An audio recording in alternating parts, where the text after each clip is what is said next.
नमस्कार, बहुत स्वागत है आप सभी का शख्सियत में। मैं हूं आपके साथ श्वेता मिश्रा अवस्थी।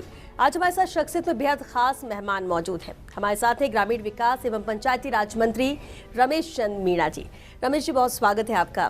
Thank you. आज मंत्री के तौर पर रमेश चंद मीणा को सब पहचानते हैं, आपकी कार्यशैली को लेकर सब पहचानते हैं, आपकी सादगी को लेकर पहचानते हैं, लेकिन इस पहचान तक पहुंचने के पीछे अब तक का जो सफर राजनीति का रहा है वो कैसा रहा है, कैसे शुरुआत हुई? तो सिंपल गरीब घर से आए हैं और मैंने बीई की है सिविल से कोटा इंजीनियरिंग कॉलेज से, और उसके बाद हमारा एरिया बहुत पिछड़ा हुआ था, तो कभी टीस थी कि अगर मौका मिले, चाहे सर्विस आपके प्रशासनिक सेवा से या इंजीनियरिंग सेवा से, तो हम कुछ कर पाएँ अपने क्षेत्र में। बहुत पिछड़ा हुआ था, तो मौका मिला, हमने कोशिश की थी। तो मैं पंचायत समिति का चुनाव लड़ा, सदस्य का, प्रधान नहीं बन पाया। उसके बाद में फिर लोगों ने कहा कि भाई अब एक बार ट्राई करो, विधायक का चुनाव लड़ो। तो मैं विधायक का चुनाव लड़ा, तो पहली बार मैंने इंडिपेंडेंट लड़ा और मुझे 18,600 मत मिले। जीत नहीं पाया, लेकिन लोगों की इच्छा थी कि आप एक बार और कोशिश करो। तो एक बार मैंने फॉर्म भर दिया था बीच में, पर लड़ा नहीं। फिर 2008-9 में लोगों ने कहा इस बार लड़ो, तब मुझे सफलता मिली। तो मेरा ध्येय एक ही है कि आज तो मुझे ये पंचायत राज विभाग मिला है कि राजस्थान में समान रूप से, समान पात में सर्वांगीण विकास हो। और मैं जिस घर से आया हूँ, गरीब घर से हूँ, तो मैं चाहता हूँ कि गरीबी क्या होती है और गरीब को मैं क्या फ़ायदा दे सकता हूँ। तो जो मुझे विभाग मिला है, इस विभाग के माध्यम से मेरी इच्छा रहती है, और माननीय मुख्यमंत्री से भी मेरी चर्चा होती है कभी, तो वहाँ भी बात होती है कि भाई गरीब को मैं कैसे फ़ायदा कर सकता हूँ। तो उनका सपोर्ट रहता है कि निश्चित रूप से आप इस विभाग में आप फ्री हो, गरीब की मदद करो। और मैंने तय किया है कि राजनीति में रहूँगा, ईमानदारी से काम करूँगा। तो मैं कोशिश करता हूँ कि ज़्यादा से ज़्यादा मैं काम करूँ, लोगों की मदद करूँ, और सरकार में जो जिम्मेदारी हमें मिली है उसको भी पूर्णतः निष्ठा से, ईमानदारी से और ज़्यादा से ज़्यादा काम करूँ। बिल्कुल, नियत शुरू से ही साफ थी कि क्या करना है गरीबों के लिए। और लेकिन आपने इंजीनियरिंग की, आप जैसे कि आप बता भी रहे गरीब परिवार से थे, उतने फाइनेंशियल स्ट्रांग नहीं थे, लेकिन आपने अपनी इंजीनियरिंग की पढ़ाई भी खुद की मेहनत से ही कमा कर की, जैसा कि हमें जानकारी मिली। लेकिन जब कोई सामान्य घर से आता है, वो ये सोचता है कि पढ़ के डिग्री मिल जाए, अच्छी नौकरी मिल जाए और इसके बाद अपना भविष्य सेट हो जाएगा। इंजीनियरिंग करने के बाद राजनीति का ख्याल कैसे आया? हम शुरू से ही, जब मैं हायर सेकेंडरी में पढ़ता था, तो वहाँ भी क्या है, थोड़ा सा संघर्षशील थे, पढ़ने में भी हम होशियार थे। तो वहाँ भी मैं चुनाव लड़ा था, जो स्कूल लेवल पर भी। तो वहाँ भी प्रेसिडेंट नहीं बन पाए, एक वोट से आ रहा। उसके बाद हम इंजीनियरिंग कॉलेज में आए तो जनरल सेक्रेटरी का चुनाव लड़ा, वो मैंने जीता। तो वहाँ भी हमने कांग्रेस के संगठन में, एनएसयूआई में काम किया था। तो ये जो संघर्ष और जो चुनाव लड़ने का, तो शुरू से ही सिस्टम में था। लेकिन पढ़ाई में भी हम अच्छे थे उस समय। मेरे बोर्ड में मैथमेटिक्स में 100 में से 97 नंबर हैं, तो हम पढ़ने वालों में गिनती हुआ करती थी। लेकिन धीरे धीरे समय निकला, इंजीनियरिंग की। इंजीनियरिंग करने के बाद में नौकरी करने का कम रहा, क्योंकि कुछ लेट भी हो गए थे, हम बैक पेपर आ गए थे। तो उस वजह से उस समय पर इंजीनियरिंग नहीं करने के बाद, लेट होने की वजह से, हम अब अपना खुद का काम, मध्यम वर्ग से आते हैं, गरीब परिवार से हैं, तो अपना काम धंधा शुरू कर दिया था। लेकिन लोगों को कहना था कि भाई आप आएँ और यहाँ लड़ें चुनाव। तो चुनाव जीतने के बाद हमने तय किया कि भाई ज़्यादा से ज़्यादा दिनों रात जब भी मौका मिले, 24 घंटे में से क्या है 5-7 घंटे में मिलते हैं अपने सेल्फ, बाकी तो हम जनता की सेवा में रहते हैं। कोई कभी भी आए, कहीं से भी आए, हमारे दरवाजे खुले। राजनीति में आपकी सादगी की मिसाल भी दी जाती है। कैसे इस पद पर पहुंचने के बाद, बहुत मुश्किल होता है कि कोई राजनेता मंत्री बन जाए, लेकिन इसके बाद भी सादगी भी कायम रखे, जनता से वैसे ही जुड़ाव रखे और अपने लिए ज़्यादा न सोचे, ऐसे कैसे हो जाता है? ये कहें, आप कहेंगे कि भाई ये हमारे ठाकुर जी की कृपा है, जिसको मैं श्री कृष्ण भगवान और राधा किशोरी जी की कृपा है हमारे ऊपर। उनको हम मान के चलते हैं कि भाई मैं जो भी करूँगा वो अच्छा करूँगा। तो उनका आशीर्वाद देता है, मदद रहती है। क्योंकि मुझे पता है, सबको पता है हो या नहीं हो, कि इस मनुष्य जीवन, जो मानव योनि मुझे मिली है, इसका सार क्या है और मुझे क्या करना है। तो जो मुझे कर्म मिला है उसको मैं ढंग से करूं, लोगों की मदद करूं, उसमें कोई बेईमानी नहीं करूँ। लेकिन जनता के साथ साथ जिम्मेदारी परिवार के प्रति भी होती है, और परिवार के लिए भी लोग करते हैं। आप अगर ठीक है कुछ भी नहीं रहा हो, लेकिन जब आप इस पावर पर पहुंचते, इस पोस्ट पर पहुंचते हैं, तो विकास जनता के साथ साथ, प्रदेश के साथ साथ राजनेता अपना भी करते हैं। आपका घर भी खुद का नहीं है, किराए के घर पे रहते, ये बात लोगों को डाइजेस्ट भी नहीं हो रही कि एक मंत्री के पास खुद का घर ना हो। तो क्या कभी ये विचार नहीं है घर से गांव में तो घर है, जहाँ मैं करौली रहता हूँ जी जी, तो वहाँ मैं किराए के मकान में रहता हूँ, क्योंकि व्यवस्था है मेरा कोटा में भी मकान होने में, तो ऐसी कोई स्थिति, इतनी गरीबी भी नहीं है। पर हम जो काम करते हैं, मेहनत करते हैं, और हम 6 भाई हैं, 6 भाई काम करते हैं अलग अलग अपने हिसाब से काम करते हैं। मेहनत से जो पैसा मिलता है हमारे बिजनेस से, उससे घर चलता है, और घर चलाने में कोई दिक्कत भी नहीं है, कोई परेशानी भी नहीं है। आज हमारी स्थिति है कि हम कहें कि कोई गरीब है, गरीब नहीं है, क्योंकि हमने बरसों से मेहनत की है। हमने वो समय भी देखा है कि एक समय रोटी खा करके समय निकाला है, तो वो भी देखा है, गरीबी भी देखी है। तो हम आज भी क्या है कि हम बड़े आदमी नहीं हैं, हमें ज़रूरत पड़ती है कि हमें गाड़ी चलानी है, ड्राइवर नहीं है तो मैं खुद गाड़ी चला लेता हूँ। घर का खाना भी ज़रूरत पड़े तो हम बना लें, हमारा खुद का, कपड़े धो लें अपना। तो इसमें कोई ज़रूरत नहीं है किसी की भाई के हमें अब तो चला नहीं जाएगा, या हम कैसे जाएंगे अकेले। हमें आप कहें यहाँ से ऑटो में बैठ के घर जा सकते हैं, कोई दिक्कत नहीं है। ये चीज़ें सामान्य बात है, क्योंकि आज हैं पद में, जनता ने चुना है, कल सड़क पर रहेंगे तो पहले से सड़क पर रहने की तैयारी रखो ना, लोगों के बीच में रहो। चुनाव आता है, लोग हाथ जोड़ते हैं, झूठ बोलते हैं। आप 24 घंटे यही रखो कि भाई एक जैसा समान व्यवहार रहेगा, काम होता है तो उसको कहो हो जाएगा, नहीं होता है तो मना कर दो, नाराज होकर चला जाएगा। लेकिन कहा तो हमने उसको सत्य है कि भाई नहीं होगा, होगा तो मदद करेंगे उसकी। और जैसा कि आपने कहा कि ठाकुर जी की कृपा है, भक्ति में भी हैं आप, पूरे 24 घंटे में वक्त ईश्वर के लिए निकालना एक रूटीन में वो रहा है, वो शुरू से रहा है, शायद इसलिए आप कहते हैं कि जो कुछ है आज वो ईश्वर की कृपा से। ये शुरू से रहा है मेरा स्टूडेंट लाइफ से, लेकिन बीच में नहीं कर पाया। लेकिन अभी कुछ समय से, काफ़ी समय से ठीक समय मिला है, और मेरे ऊपर ठाकुर जी की असीम कृपा है, तो अच्छा समय निकलता है।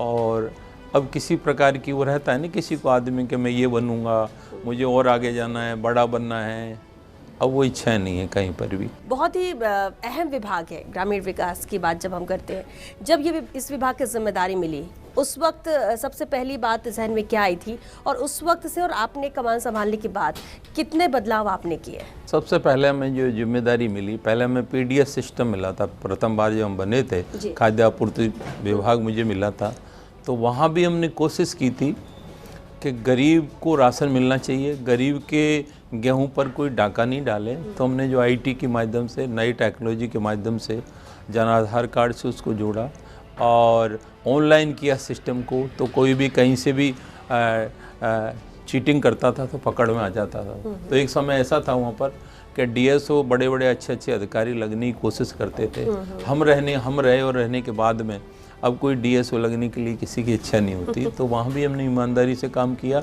विभाग में जो अधिकारी थे उन्होंने भी हमारा सपोर्ट किया। पंचायत राज में आए तो यहाँ भी हमें चैलेंजिंग रूप में मिला, क्योंकि पंचायत राज ग्रामीण एक तरह से ग्रामीण विकास या गाँवों की सरकार है, इसमें बड़ा विभाग है, तो चैलेंजिंग रूप में था। माननीय मुख्यमंत्री से चर्चा की विभाग मिलने के बाद में, तो उन्होंने एक ही कहा कि भई आप जितना ज़्यादा से ज़्यादा भला कर सकते हो, गरीबों का विकास कर सकते हो, तो मेरा आपको पूरा सपोर्ट रहेगा। तो आज तक मुख्यमंत्री जी का पूरा सपोर्ट है। कोई बात आती है, कोई चीज़ होती है तो हम शेयर करते हैं, उनको कहते हैं भाई क्या आपको बहुत अनुभव सीएम है। के साथ कोऑर्डिनेशन आपका बहुत अच्छा है, बिना सीएम के तो कैसे चलेगा क्योंकि कई मंत्री नाराजगी भी व्यक्त करते हैं, कई विधायक नाराजगी व्यक्त कर चुके हैं सिर्फ इसलिए दूसरे मंत्रियों को लेकर के काम नहीं होते हैं या फिर सुनते नहीं है मंत्री, अपने आप को पता नहीं क्या समझते हैं। ऐसे बयान भी कांग्रेस की तरफ से ही आए, जो विधायकों की तरफ से। आपको लगता है कि सीएम क्या वक्त नहीं देते होंगे? सीएम तो सबसे मिलते हैं और हर एक विभाग की उनको जानकारी होती है, इसे लेकर क्या देखो, क्या सीएम के पास समय कम होता है, पर फिर भी हमारी मीटिंग्स रहती हैं, या जब भी हम समय मांगते हैं विभाग के लिए या विकास की चर्चा, तो उस पर वो कभी मना नहीं करते, क्योंकि वो भी चाहते हैं कि भाई विभाग में कहीं प्रॉब्लम आ रही है तो वो सपोर्ट करते हैं पूरा। कहीं प्रॉब्लम आती है तो अधिकारियों को भी दिशा निर्देश देते हैं कि यहाँ पर ऐसा होना चाहिए। तो हमने जो काम संभाला है और आज तक हमने बहुत अच्छा काम किया है। अभी लोगों को लगता है कि अभी क्या होता है कि हमारी सच बोलने की आदत है कि कहीं कमी है हमारे विभाग में, तो हम कहते हैं कि यहाँ कमी है, लेकिन उस कमी की वजह से हम एक आदमी को थोड़ा सुधार करते हैं तो 10 आदमी को पता लग जाता है कि मेरे साथ भी ऐसा हो जाएगा, तो मैं भी ठीक काम करूं। तो गरीब के लिए जो योजना बनी है उसकी पात्रता वो रखता है, तो योजना उसके घर तक पहुंचनी चाहिए। जब सरकार पैसा दे रही है तो वो काम तो होना ही चाहिए। बिल्कुल, मनरेगा भी बेहद अहम कार्य योजना है, अभी इसकी स्थिति कैसी है? इसमें बहुत अच्छा काम किया है हमने, और 100 दिन के अलावा माननीय मुख्यमंत्री ने बजट में घोषणा की है कि जो 100 दिन पूरे करेंगे वो लोग, उनको 25 दिन का और एक्स्ट्रा वर्क दिया जाएगा। तो नरेगा के माध्यम से लोगों को रोज़गार मिल रहा है। जो भी पात्र व्यक्ति है नरेगा में काम मांगता है, डिमांड करता है, मतलब जो भी मांग रहा है सभी को मिल रहा है लगभग काम तो। पर लेकिन जो पहले क्या होता था कि नरेगा में काम तो कोई और कर रहा है, पेमेंट किसी को हो रहा है, और दूसरी कुछ बातें ऐसी थी कि उसका नाम चल रहा है, वो कहीं और ही रहता है। अब हमने जब से monitoring system, mobile monitoring system किया है, तो एक्चुअल जो आदमी है मौके पर, जो वास्तव में काम करता है वो मौके पर वही है। तो हम चाहते हैं पंचायत राज की जो लोगों में इमेज है पहले की, उसमें सुधार हो, लोगों को लगे कि नहीं हमने जो कहा है वो होगा। मान लीजिए किसी को प्रधानमंत्री आवास स्वीकृत हुआ है, वो पात्रता रखता है, उसको समय पे पैसा नहीं मिल रहा, मकान नहीं बना पा रहा, नरेगा में उसको काम नहीं मिल रहा है, और किसी ग्रुप विशेष के लोगों को काम मिल रहा है, गरीब आदमी काम से वंचित है, तो ये हम सारी मॉनिटरिंग करते हैं। और ट्विटर पे हमने लोगों को कह रखा है कोई प्रॉब्लम है तो समस्या का समाधान करेंगे। तो हमसे बहुत लाखों लोग जुड़े हैं इसमें, और रोज़ाना प्रॉब्लम्स आती हैं, ऑनलाइन भी हमसे चर्चा करते हैं, हेल्पलाइन भी है हमारी। तो जो भी कैसे भी हमारे विभाग में हमारे पास जो भी कंप्लेंट आती है तो उसका हम निस्तारण करते हैं।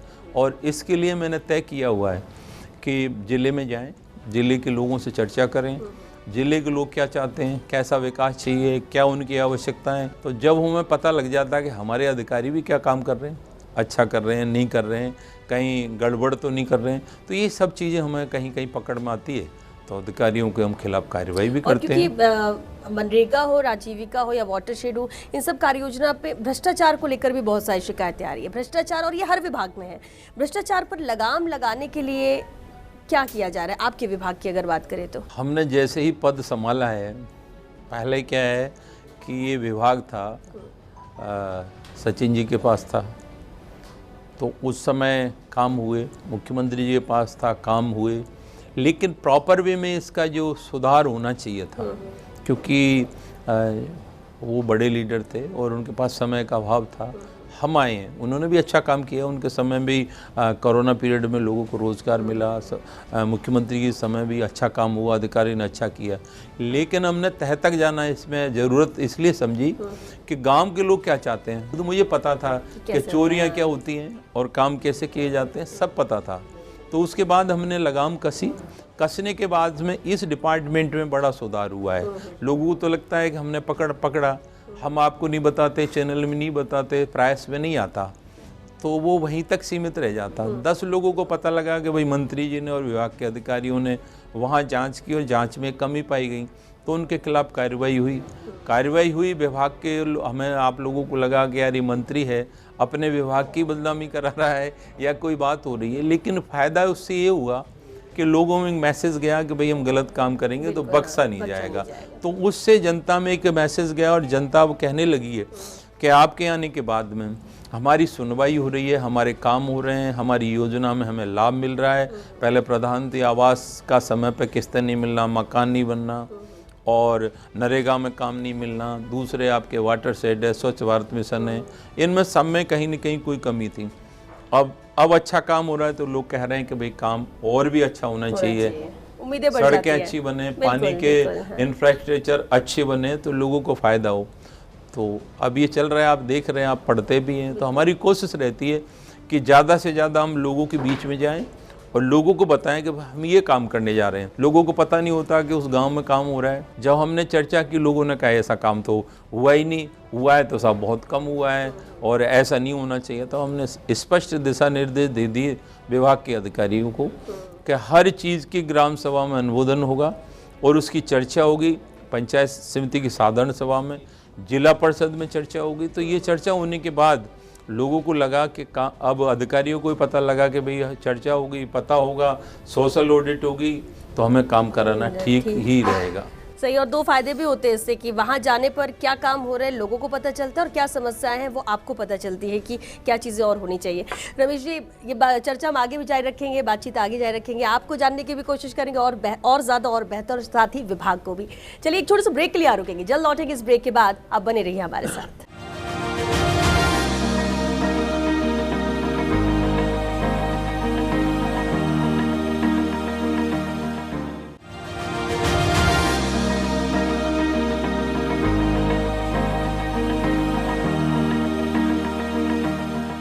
ब्रेक के बाद एक बार फिर आप सभी का बहुत स्वागत है। मंत्री रमेश चंद मीणा जी लगातार हमारे साथ बने हुए हैं।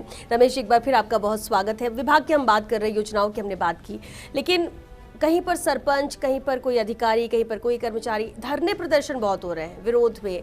इन सब चीज़ों को कैसे हैंडल करेंगे, कैसे इन सब को कह सकते रास्ता निकाला जाए, बातचीत हो, क्योंकि ये बढ़ते ही जा रहे हैं संख्या में। लोकतंत्र है, सबको अपना अपना अधिकार है।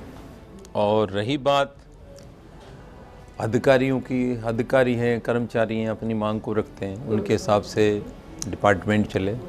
लेकिन डिपार्टमेंट में हमारे प्रशासनिक सिस्टम होता है, उस हिसाब से हमें चलाना होता है।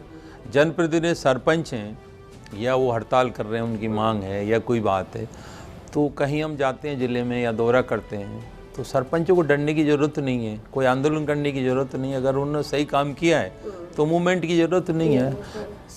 सांच को आँच क्या, काम करना चाहिए। अच्छा काम करेंगे तो डरने की ज़रूरत नहीं है। और छोटी मोटी प्रॉब्लम है तो वो हमें बता सकते हैं आकर के। तो हमारी कोशिश है कि अभी तक जो भी हमने काम किए हैं, जनप्रतिनिधियों के उस हेल्प ही की है, मदद की है, उनके पक्ष में ही काम किया है हमने किसी, बहुत सारी हमारे 7-8 साल की पूर्व की जांचें पड़ी हैं जनप्रतिनिधियों की, अधिकारियों की, तो सदैव हमारा पॉजिटिव रहता है कि नाजायज़ किसी को परेशान नहीं किया जाए। पॉलिटिकल कोई दबाव में हम काम नहीं करें, क्योंकि क्या होता है कि सरकारें बदलती हैं, उसके हिसाब से लोग बदले की भावना से काम करते हैं। मैंने कभी बदले की भावना से काम नहीं किया। कोई जनप्रतिनिधि यानी अगर कहीं कोई आ गया है, फंस गया है किसी प्रॉब्लम में या वो है, तो हमें दिखता है कि भाई इसने कुछ इतना बड़ा अपराध नहीं किया है। बहिष्कार नजर आता है, ऐसे में प्रभावित तो विभाग भी होता है, काम भी होते हैं लोगों की, जब ये इस तरह के।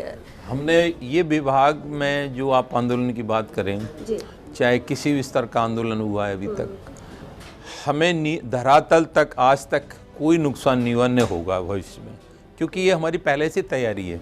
जैसे कहीं कोई आंदोलन करे या कोई काम को रोकने का प्रयास करे, तो हमारे पास अल्टरनेट पहले से एडवांस व्यवस्था है कि कहीं कर्मचारी अधिकारी हैं तो हमने कॉन्ट्रेक्चुअल भर्ती हैं 30,000 से 50,000 लोगों को लेने की, तो हम किसी भी स्टेज पर कहीं भी कोई भी भर्ती कर सकते हैं और काम करा सकते हैं। तो हम चाहते हैं कि लोगों को जो रोज़गार मिल रहा है, स्कीम चल रही हैं, वो किसी भी तरीके से कभी भी बंद नहीं होंगी। विभागों को लेकर तो जिस तरह से आपने बताया भी, अलग अलग जिस तरह की कार्य योजना है, बेहतर काम हो रहे हैं, पहले से काफ़ी कुछ नज़र भी आ रहा है ग्राउंड पे।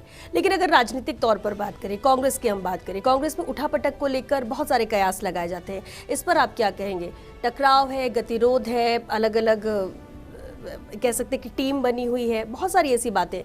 लेकिन कांग्रेस की सिपह सालार आप हैं, मंत्री पद भी है, और जिस तरह से कांग्रेस काम कर रही है, 1 साल बाद चुनाव है, ऐसे में कैसे देखते हैं इसे, या इस तरह के जो आरोप या कयास लगाए जाते हैं? देखो, कांग्रेस बड़ी पार्टी है और कांग्रेस पार्टी ने इस देश को आज़ादी दिलाई, उसमें मेन भूमिका है, अहम भूमिका कांग्रेस पार्टी की रही। आज देश में देख रहे हैं देश की स्थितियाँ क्या हैं कि कथनी और करनी में अंतर है। और यहाँ स्टेट में रहा एक बार बीजेपी, एक बार कांग्रेस, लेकिन जिस प्रकार हमारे माननीय मुख्यमंत्री जो काम कर रहे हैं और हम सब मिलकर काम कर रहे हैं, तो निश्चित रूप से 2023 में कांग्रेस की सरकार रिपीट करेगी, क्योंकि भारतीय जनता पार्टी 36 टुकड़ों में बटी हुई है।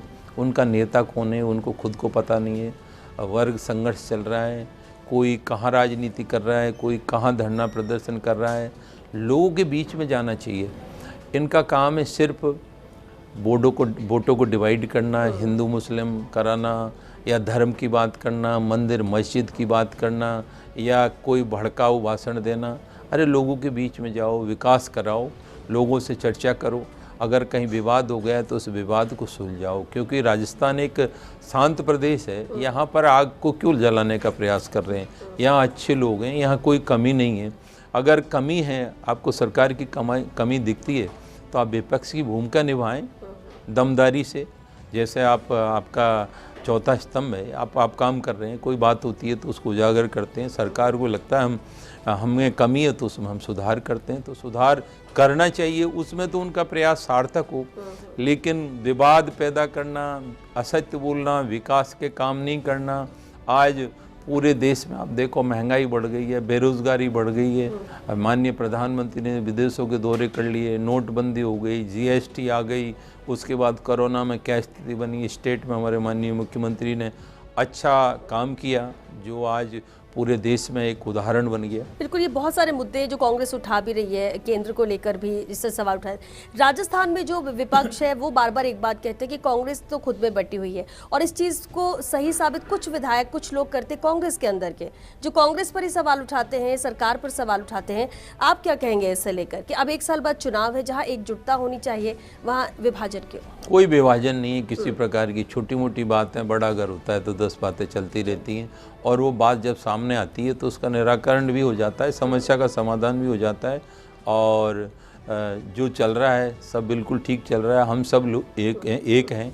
ठीक है, कोई बात है, कहना है, कहते हैं, जो भी सुनते हैं, लेकिन जो भी पार्टी के नेता हैं या जो भी लोग हैं, पार्टी के मंच पे बात रखनी चाहिए, तो वो बात ठीक है। 1 साल बाद विधानसभा चुनाव है, राजस्थानी जैसा कि अभी बात परिपाटी रही है, एक बार बीजेपी एक बार कांग्रेस, एंटी इनकम्बेंसी अभी तक नजर नहीं आई, ऐसा कांग्रेस भी मानती है। किस तरह का बहुत ज़्यादा विरोध जनता की तरफ से नहीं है।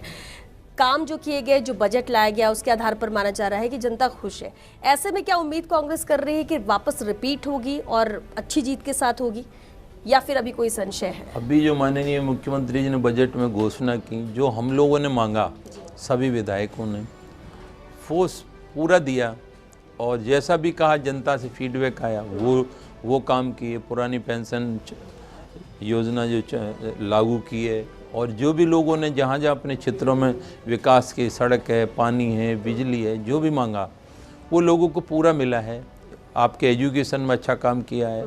दूसरे अन्य सभी विभागों में विकास में कोई कमी नहीं रही।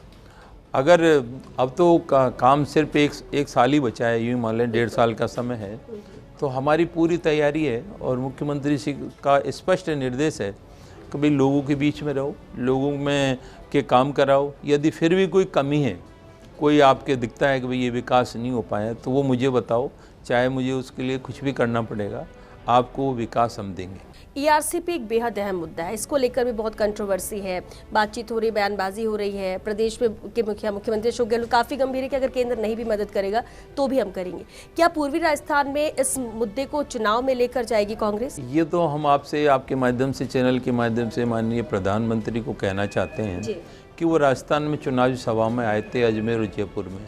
उन्होंने कहा था कि इंदिरा गांधी नहर जैसी परियोजना आपके पूर्वी राजस्थान में हम सर्वे करवा रहे हैं, देख रहे हैं, तो उनको इस परियोजना को राष्ट्रीय दर्जा देना चाहिए, जिससे यहाँ के 13 जिलों के लोगों को, करीब 41% आबादी है, उसको फ़ायदा मिलेगा। 3.5 करोड़ लोग हैं, और 2,08,000 हेक्टेयर भूमि सिंचित होगी, एक बड़ा काम है, इसको करना चाहिए। और इन्होंने कहा डीपीआर सही नहीं बनी तो डीपीआर ठीक करा लो, क्या प्रॉब्लम है।